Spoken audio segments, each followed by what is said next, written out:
I said I wanted in writing that you understand that I'm revoking the permission, and so that's why they wrote it on the paper and then returned it to me. See, but you knew. I didn't even know that my son had been in 3 restraints this year. I had no idea.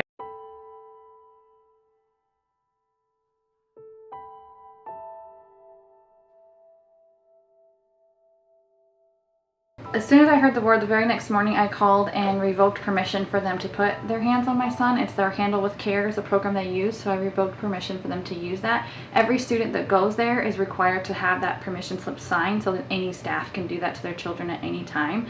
And they don't normally allow you to revoke it, but given the circumstances, they did allow me to do that for him. A prone restraint involves putting the person face down on the ground with 2 or more adults holding them there, holding their arms and their legs, and the way they were doing it there was they were actually using their body weight to hold down the child as well.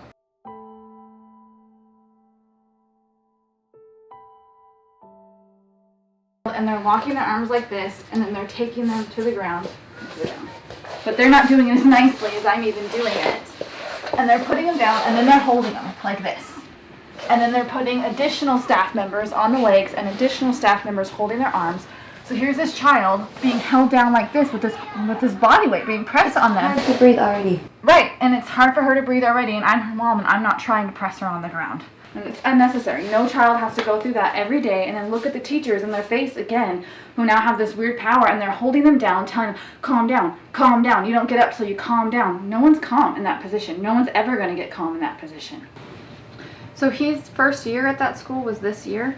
Within the first month of him going there, he was put into that restraint at least 3 or 4 times over nonsense. No violence, no imminent dangers, no emergencies. It was everyday compliance issues. The most recent time was about a month prior to us learning what happened to Max. He came home with a rug burn that covered his entire forehead. It was just a large open wound. He was embarrassed, didn't want to go to school, didn't want to go anywhere to show his forehead because it was such a large wound. And it was over a pencil being tapped, and the teacher didn't like it, and so he ended up being held in that restraint with his face in the carpet long enough and with enough of a struggle that he rug burned his entire forehead. It makes me feel like angrier, madder, and it just doesn't help at all. At my old school, they only, so the 5 years I had been there, they'd only done the prone restraint to me once. And even whenever they did, it wasn't HECA staff on me, it was just 2. And they weren't even on top of me, they just had my arms and my hands on the floor. And at this place, it's like, there's restraints, well, on me anyways, there was at least twice, 3, 4 times a month, and they were on top of me. They had my arms locked all the way around my back.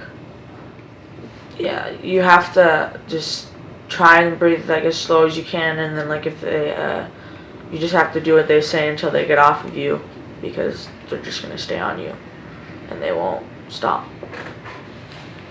Oh, it's really hard to breathe, and it makes me my throat will start hurting whenever I'm breathing like that, and it feels like I'm about to start wheezing.